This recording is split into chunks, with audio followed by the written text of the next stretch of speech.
What are you gonna do?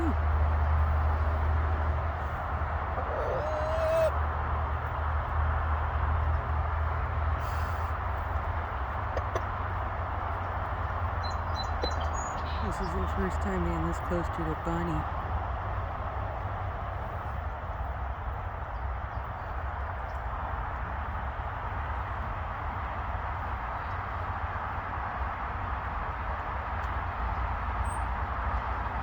I've seen bunnies.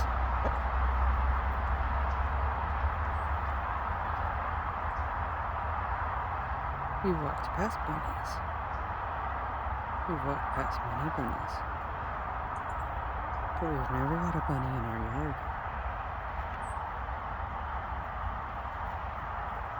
In their sacred dust bathing hole.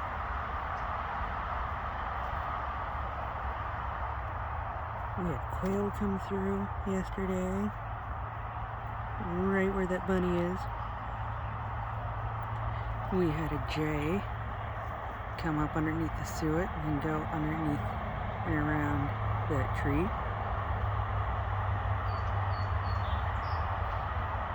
Now we got this guy. Kind of looks like the same. Yeah, I know it's the same guy. It walked up to me the other day.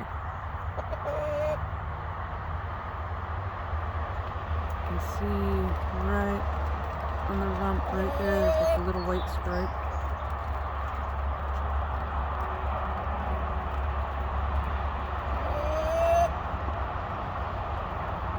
I was out in the side yard and that bunny just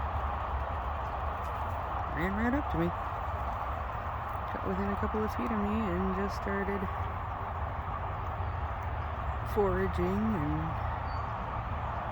hanging out.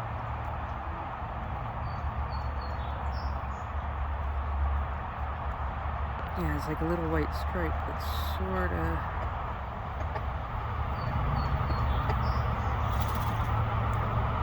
edging his leg. Yeah. Oh, never mind using my finger trick right now.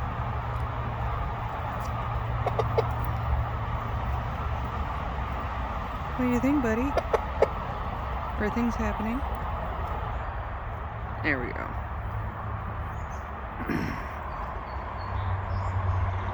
I forgot my phone had a go back to normal option.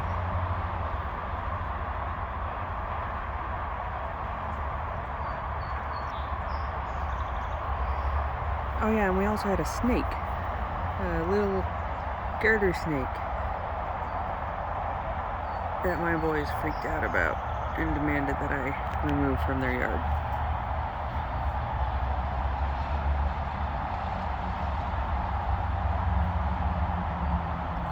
If this was a squirrel, I would not have let it get this close. Because I've had squirrels attack my boys over their food before. And this bunny, I think, is in here because of the coconut. I toss my boys coconut, which is like all of this little white, yeah, like right there, all those little white shavings. And the little tannish dots is rolled oats, old-fashioned style. And then I also toss out cracked corn and a premium no mess seed and nut blend from Wild Birds Unlimited. And I toss the no mess blend out into the side yard.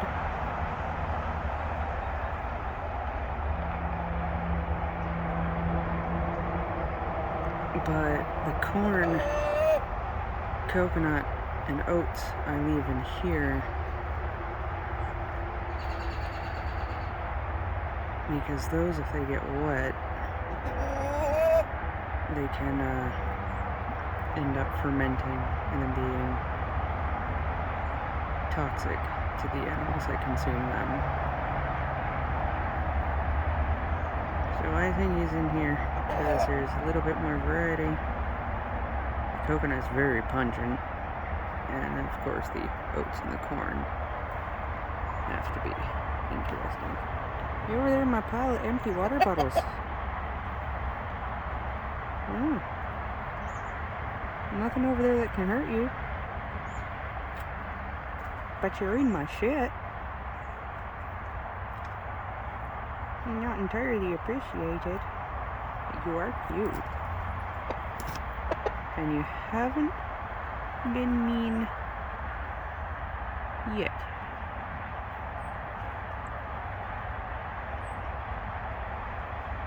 And a lot of people out there probably think it's awfully silly. It's just the tarp. Bye-bye. That I'm worrying about a bunny being a threat. And that's what I regard as my side yard. It's just that stretch of grass out to the trees. The boys can only get out to about there-ish on their leashes. See you later. Oh, you coming back?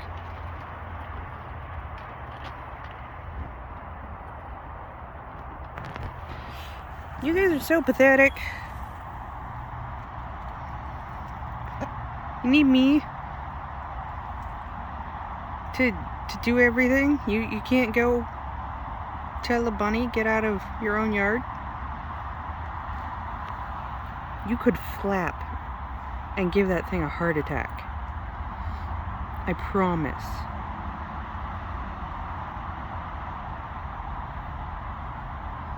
And they're just like, Dad, save us. We are scared. We don't know what's going on.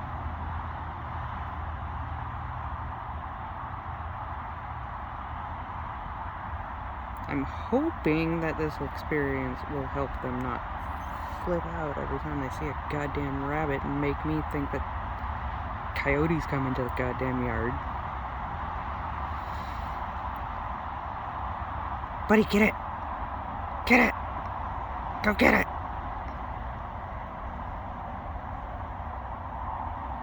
Never in a million years, huh? You're just gonna come to me and sit and try to get me to solve it. It's the wind.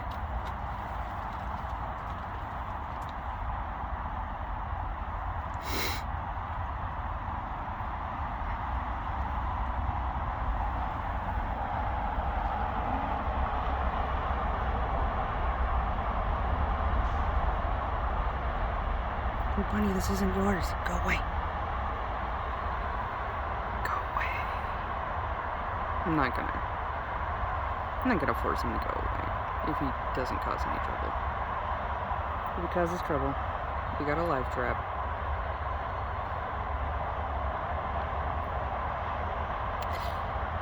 Kinda wondering though, because I did catch a rabbit in my live trap and I let it go because I was trying to catch a possum.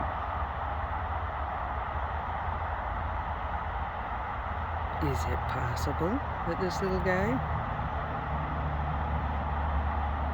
is the same one that I released and somehow associates that I am a safe person because I released it? I'll tell you one thing, I do not have a pet rabbit. I am not adopting this rabbit. He's doing just fine out here.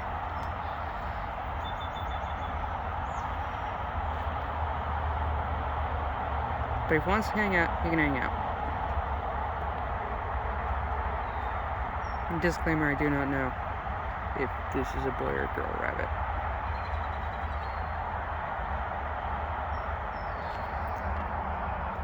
But look at this. Look at it.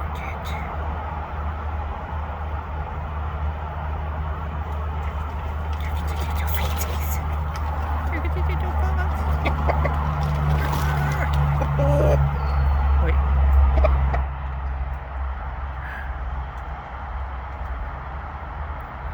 so cute. Now use her. Can you tell the camera what's going on?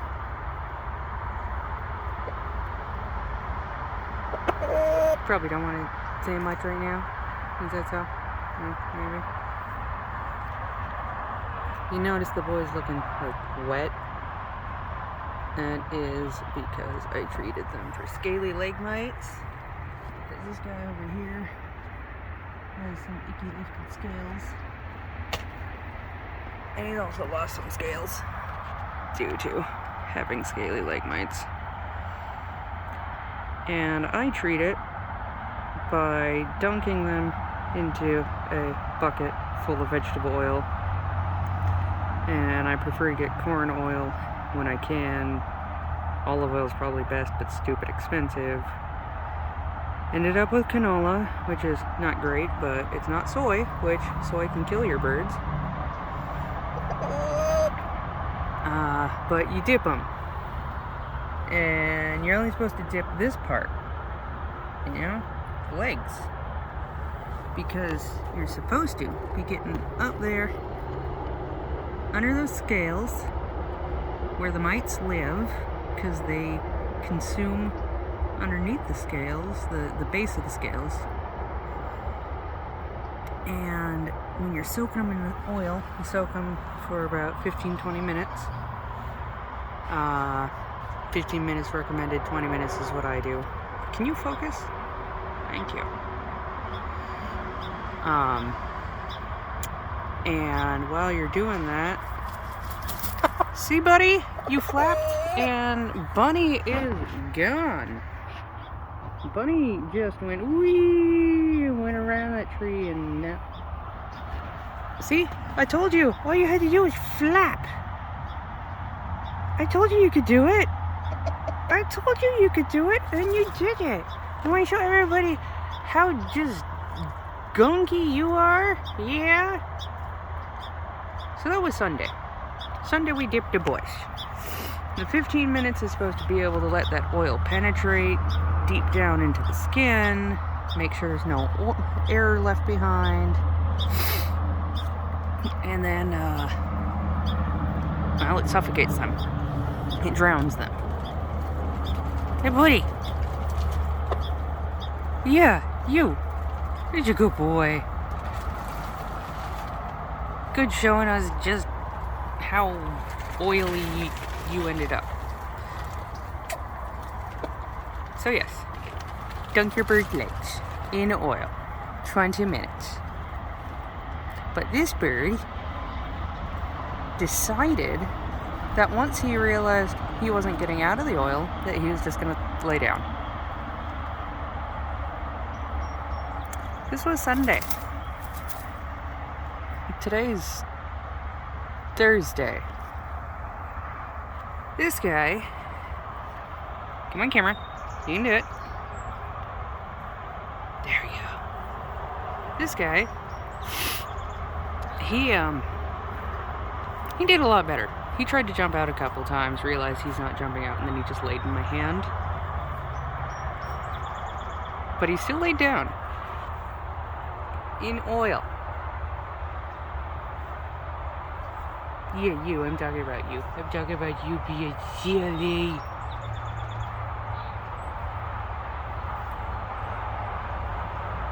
Why you do these things?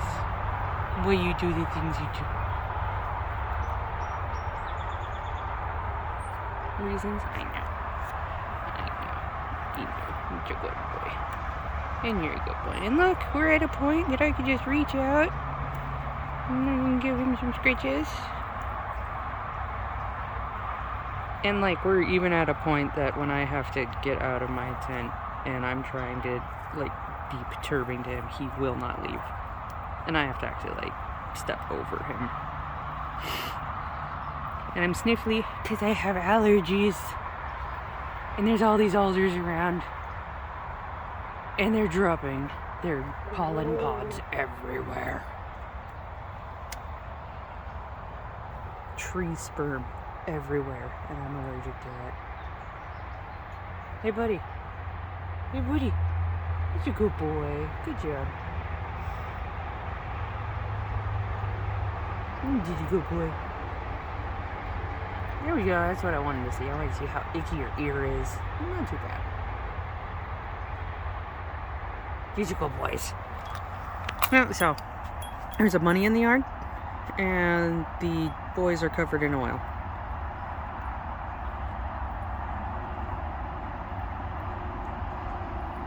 You guys, I love you so much. You're so good. Can you say bye? Bye.